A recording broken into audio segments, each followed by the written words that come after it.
오늘 새벽부터 요한복음의 말씀으로 은혜를 나누도록 하겠습니다. 예수님의 생애를 중심으로 기록한 마태, 마가, 누가, 요한 이 네 책을 복음서라고 부릅니다. 그 중에 마태, 마가, 누가복음을 공관복음, 공통된 관점으로 기록된 복음서라 이렇게 부르고, 한편 요한복음은 앞에 세 권의 마태, 마가, 누가복음과 비교할 때 그 내용상 강조점이 약간 차이가 나기 때문에 제4복음서라고 부릅니다. 공관복음서에서는 예수님의 공생의 무대가 주로 갈릴리 지역으로 나타나지만, 요한복음에서는 예수님께서 예루살렘 주변에서 주로 명절에 활동하신 것을 기록합니다. 또 공관복음에서는 예수님의 공생의 기간 동안 딱 한 번 유월절이 있었던 것으로 기록되어 있는 반면에, 요한복음은 예수님께서 적어도 3번 이상 유월절을 보내신 것으로 보고 있습니다. 우리가 예수님의 공생의 기간을 3년 이상으로 추정하는 근거가 바로 이 요한복음 때문입니다. 그리고 공관복음에서 자주 나타나는 비유가 요한복음에는 하나도 없습니다. 대신에 요한복음은 나는 생명의 떡이다, 나는 세상의 빛이다, 나는 포도나무다 등등 예수님이 어떤 분이시고 또 어떤 목적으로 이 땅에 오셨는가 보여주는 7가지의 자기 계시, 자기 선언이 나오는데 헬라어로 에고 에이미라는 문장으로 되어 있습니다. 그리고 7가지 사인, 표적, 기적들이 소개되고 있습니다. 이것은 요한복음이 기록된 목적과 연관이 되어 있습니다. 사도 요한은 요한복음을 쓴 목적을 요한복음 20장 31절에서 이렇게 밝히고 있습니다. 오직 이것을 기록함은 너희로 예수께서 하나님의 아들 그리스도이심을 믿게 하려 하며 또 너희로 믿고 그 이름을 힘입어 생명을 얻게 하려 함이니라. 때문에 요한복음은 예수님이 하나님의 아들 되심과 또 예수로 인해 우리가 누리는 생명이 어떤 것인지를 증거해 줍니다. 우리가 오늘부터 요한복음 매일 한 장씩 읽고 기도하면서 우리 예수님이 나에게 어떤 분이신지, 예수로 인해 내가 누리는 생명이 무엇인지 분명해지고 또 날마다 그 생명을 맛보아 아시게 되시기를 주님의 이름으로 축원합니다. 자, 오늘 요한복음은 그 첫 문장을 이렇게 시작합니다. 1절, 태초에 말씀이 계시니라. 이 말씀이 하나님과 함께 계셨으니 이 말씀은 곧 하나님이시니라. 여기 말씀 혹은 워드라는 단어는 원어로는 로고스입니다. 그런데 이 로고스, 즉 말씀은 히브리어로 다바르인데, 이 다바르는 단순한 소리가 아니라 생명을 만들고 생명을 살리는 놀라운 하나님의 말씀입니다. 그래서 오늘 성경은 3절, 만물이 그로 말미암아 지은 바 되었으니 지은 것이 하나도 그가 없이 된 것이 없느니라. 하나님께서 우주 만물을 다바르, 로고스, 말씀으로 창조하셨다 이렇게 증언해 주십니다. 창세기 1장을 펴보면 천지 창조의 놀란 광경이 나옵니다. 창세기 1장 1절, 태초에 하나님이 천지를 창조하시니라. 그리고 3절에 하나님이 이르시되 빛이 있으라 하시니 빛이 있었고. 자, 천지가 어떻게 창조되었습니까? 진화론자들 말처럼 우연히? 아닙니다. 하나님이 이르시되 하면 이 세상이 하나씩 둘씩 생겨나기 시작합니다.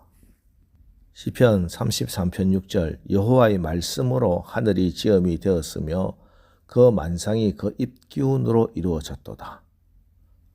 그렇습니다. 하나님은 말씀으로 세상을 하나 둘 창조해 나가셨습니다. 그런데 오늘 요한복음을 보니 이 말씀이 바로 예수님이셨다는 겁니다. 그러므로 만물이 그로 말미암아 지은 바 되었으니 지은 것이 하나도 그가 없이 된 것이 없느니라. 그렇습니다. 모든 것이 예수님의 것이고 예수님이 주신 것이고 예수님의 선물입니다. 공간을 만드신 분 우리 예수님이십니다. 때문에 예수님께서 내게 주신 공간, 내 삶을 어떻게 쓸 것인가, 이것이 신앙인과 비신앙인을 구별하게 합니다. 시간을 만드신 분도 우리 예수님이십니다. 어떤 분들은 짧은 시간 빌려서 쓰고 예수님께 돌아갑니다.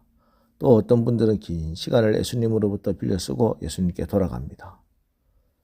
예수님께 빌려 쓰는 그 시간 어떻게 쓸 것인가? 이것이 예수님 앞에 섰을 때 심판의 바로메타가 되는 것입니다. 만물의 치유권이 예수님께 있습니다. 만물의 심판권이 예수님께 있습니다. 그래서 예수 이름이 치유의 능력입니다. 예수 이름 앞에 귀신이 벌벌 떨고 떠나갑니다. 예수 이름을 부르면 구원을 얻습니다. 오늘도 우리가 세상으로 나가 살아가다 보면 어떤 문제에 부딪힐 수가 있을 겁니다. 그 문제 해결해 주실 분 예수님이십니다. 인생 살아가다 상처를 받고 고통과 질병 가운데 빠질 경우가 있을 겁니다.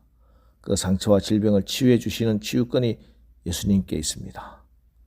예수님이 창조하시고 예수님이 주인이시기 때문입니다.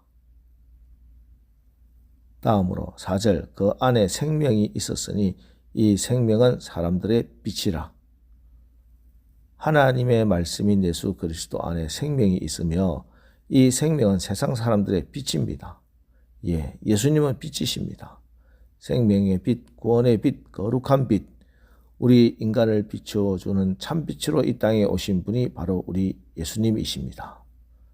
그 빛으로 이 땅의 수많은 어둠을 다 내쫓고 우리를 어둠에서 건져주시는 것입니다. 여러분, 어둠은 사단과 사단의 졸개인 귀신들이 마음껏 활동하는 곳입니다. 그래서 결국은 열심히 죄짓다 마지막에 수고했다고 삭설 받습니다. 바로 사망입니다. 그래서 오늘날 아무리 물질 문명이 발전한다고 해도 어둠을 좋아하고 어둠의 종이 되어 어둠에 이끌려가는 한 우리에게는 생명이 있을 수가 없습니다. 그런데 타락한 우리 인간은 본성적으로 어둠을 사랑하고 어둠의 지배를 받으며 어둠에 익숙해져 있습니다. 그래서 우리가 우리 본성이 시키는 대로 살면 안 됩니다. 어떻게 해야 합니까? 어둠이 어둠의 문제를 해결할 수가 없습니다. 어둠이 결코 어둠을 물리칠 수 없어요. 세상의 과학, 철학, 명상, 제도 이런 것들로 결코 이 어둠의 문제를 해결할 수 없습니다. 오직 빛만이 어둠을 몰아낼 수 있습니다. 빛이 임하면 어둠이 있을 수가 없습니다. 예수님은 생명이십니다. 예수 안에 생명이 있습니다. 예수님이 생명의 빛으로 어둠을 몰아내게 하시고 어둠에서 우리를 건져주십니다. 여러분, 우리 생명의 빛, 참빛 되시는 예수님이 우리 가운데 말씀으로 오셨습니다. 나의 생각과 판단과 말과 행동에 우리 삶의 시간과 공간에 생명의 빛 되신 예수님을 나의 왕으로 나의 하나님으로 온전히 모시기 바랍니다. 그래서 오늘 하루도 빛으로 어둠을 이기고 생명의 열매를 풍성하게 맺는 하루를 사시기를 주님의 이름으로 축원합니다. 기도하겠습니다. 하나님, 오늘부터 매일 새벽에 요한복음을 한 장씩 읽으며 은혜를 받고 하루를 시작합니다. 요한복음의 말씀을 통해서 나에게 예수님이 어떤 분이신지 확실해지고 또 경험되어져 예수의 사람으로 승리하며 살아가게 하옵소서. 오늘 특별히 말씀으로 생명의 빛으로 오신 주님을 나의 왕으로 주인으로 모십니다. 날마다 말씀의 능력으로 빛의 능력으로 승리의 삶을 살아가게 하옵소서. 예수님의 이름으로 기도합니다. 아멘. 자, 이제 주신 말씀을 붙들고 주여 오늘 하루도 우리가 주신 말씀으로 생명의 삶, 빛의 삶을 살아가게 하옵소서. 우리 합심해서 기도하고 나가겠습니다. 우리 기도하겠습니다.